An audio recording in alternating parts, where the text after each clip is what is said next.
Welcome in. He is Lindsay Crosby. I am Ben Taylor. It's all brought to you by Prize Picks, prizepicks.com. Welcome into the Braves Today podcast. Use that promo code CHOP whenever you go there. Get that risk-free money. Lindsay, I got to get it off my chest. I know that we're only a few series into the season. However, change needs to happen at a couple of different places for me. Number one is left field. Pitching is what pitching is. We got guys that are on rehab assignments. We got guys that have had work done. We got guys that are just kind of laboring a little bit with the Max Fried situation, just trying to get him off IR. He's going to have a rehab stint at some point in time at AAA. However, the hitting it seems atrocious. It's not all atrocious. It's just certain parts of it. But we got a plethora of things that are just encompassing what played out to be bad baseball over the weekend. You picking them to go 3-1 over the weekend. I picked them to sweep over the weekend against the Padres. We could not be further off base because not only did they go 1-3, did the Braves, they got it handed to them in the three losses. Yeah, it was almost a failure all the way around, right? They had issues making consistent contact, getting hits. They had issues on the mound. We saw Dylan Dodd get rocked again. We saw Schuster get rocked early. And it's things need to change. You mentioned left field, particular issue there. Eddie Rosario is batting 190. Marcell Ozuna, who is the designated hitter, I'll remind you the second part of that title, right, batting .083. It's Marcell Ozuna is the big one that's frustrating to me, right? Because he's owed a bunch of money. We know that he's not necessarily providing any value on defense to you. His arm strength is a liability. His actual defensive play is a liability. But Marcell Ozuna so far this season, 2 for 24 on the year, strikeout rate is in the 14th percentile in all of baseball. Okay, his whiff percentage, swinging strikes, 34%. That's 19th percentile in all of baseball. He's in the bottom 20%.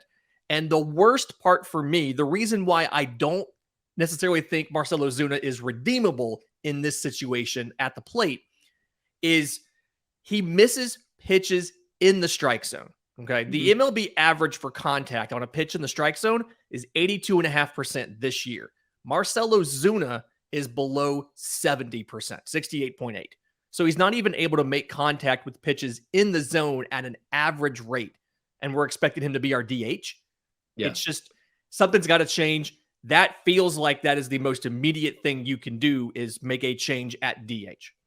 And let's call it what it is. I mean, the reason he's in the lineup, number one, for the DH position, but then whenever they are platooning left field, whenever Darno gets back, they'll start platooning again. I don't like that either because I'd rather have somebody there as a staple. But he's in the lineup as a DH because of his exit velocity and because he pounded the ball in spring, and then whenever he's in batting practice, I mean, he's hitting the ball out of the ballpark, and everybody talks about how his bat speed has picked up since last year. But if you're not touching the ball, it doesn't matter, and he's not touching it. I mean, as you just said, ball's right down the middle, like in the strike zone. He's not touching them. Yeah, it's something. His max exit velo, like that's always been the thing, right? When he makes contact, he can hit the ball hard, and he's always been in the top 5% in the league or so on like that max exit velocity. Well, this year he's not even that. His average is 87.4 miles an hour, where the MLB average is 88. So he's just average there. The max exit velo that he's been able to get was 110, which is lower than any other season that he's played in his career. Right. And so even the thing that he does really well, he's not doing it right now. He's striking out 32% of the time. He's walking a lot. I'll give him that. He's walking more than he's walked in his career. Like he's walking at those 2020 numbers when he won the Silver Slugger. He's walking at those rates, but he's striking out 10% more and he's making contact with the ball a lot less. And it's not good enough for Atlanta. He's a $34 million liability, as you and I talked about before. Plus, he's not helping us when he gets on base. He's not going to be stealing any bases anytime soon. His speed affects him in the outfield. His arm is a liability as well whenever he has to play in the outfield and left whenever Darno comes back. What do the Braves do?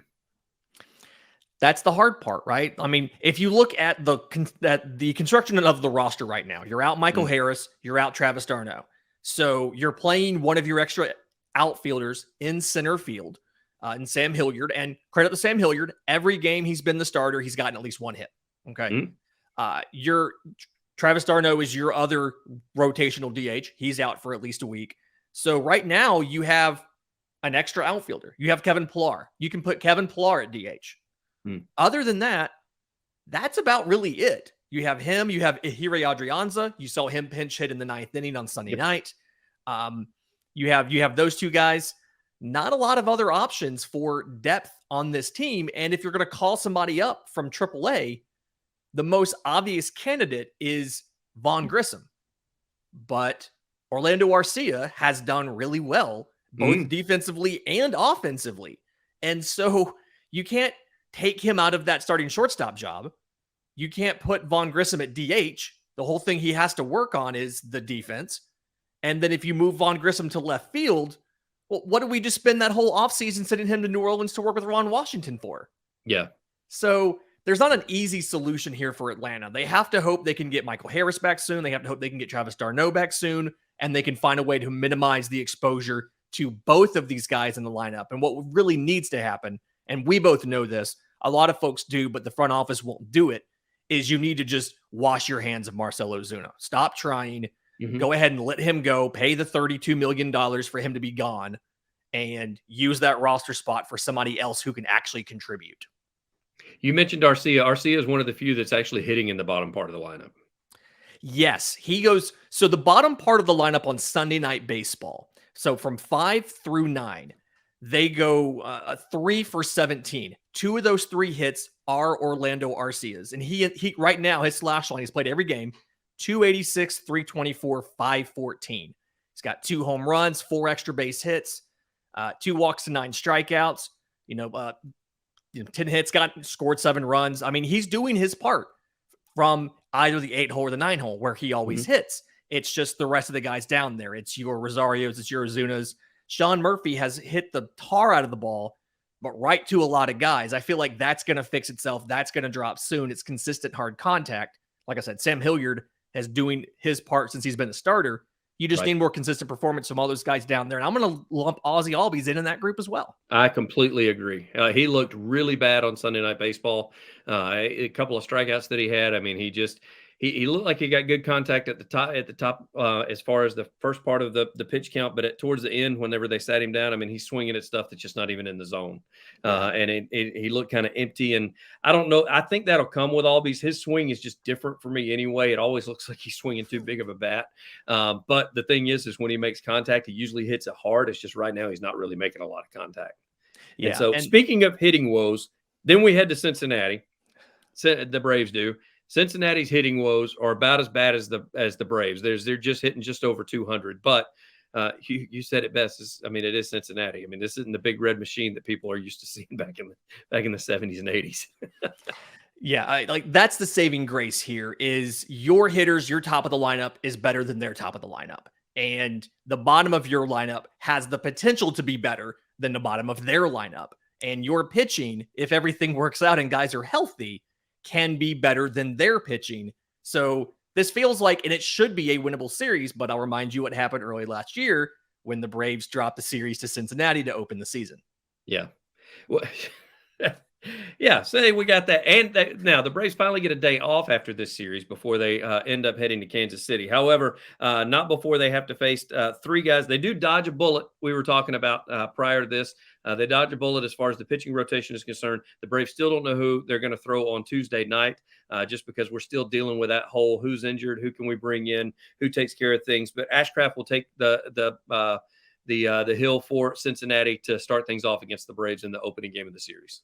Yeah, Graham Ashcraft on Monday, 1-0 on the season, 1.29 ERA. Looked really good in his small sample. You've got Luis Cessa on Tuesday. Admittedly, don't know a bunch about Luis Cessa, but statistics look okay, look good. I'm really excited for the Wednesday night matchup. Yep. Spencer Strider starting for Atlanta. Obviously, we know what he can do with the velocity, get up to 100 miles an hour. Faces off against Hunter Green, who has some of the best velocity of any starter in baseball. Consistently throws his fastball over 100 miles an hour. So it's going to be a big velocity game on Wednesday night. The good thing about facing Hunter Green is the fastball is very fast, but it doesn't have a ton of movement. It's rather straight and flat. So if you can time it up, you can get hits off of Hunter Green. They sent him down last year a little bit back to AAA to have him work on it. When he came back, it was a little better, but it's still hittable. And he's looked a little bit hittable so far this season. So there is a chance to have an enjoyable game, but also to watch them get some hits in on Wednesday night.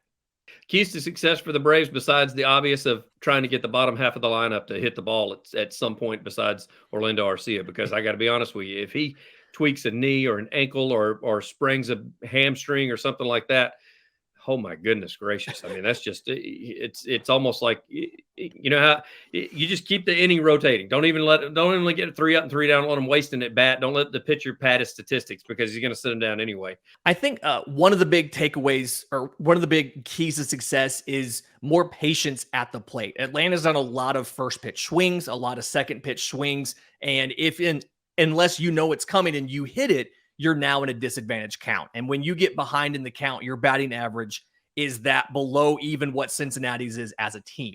So making these pitchers work, making them execute, especially these young guys in an Ashcraft, in a Green, making them work to get the ball in the zone consistently, hit their spots, either take your walks or wait till later in the count to put the bat on the ball so that you can get into their bullpen, because that's the weakness after they're starting pitching is the quality of their bullpen outside of closer Alexis Diaz.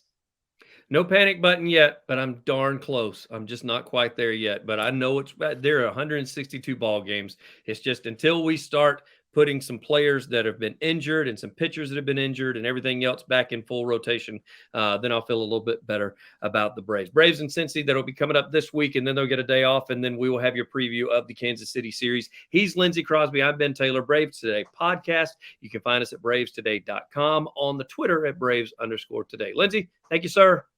Thank you. Chop on.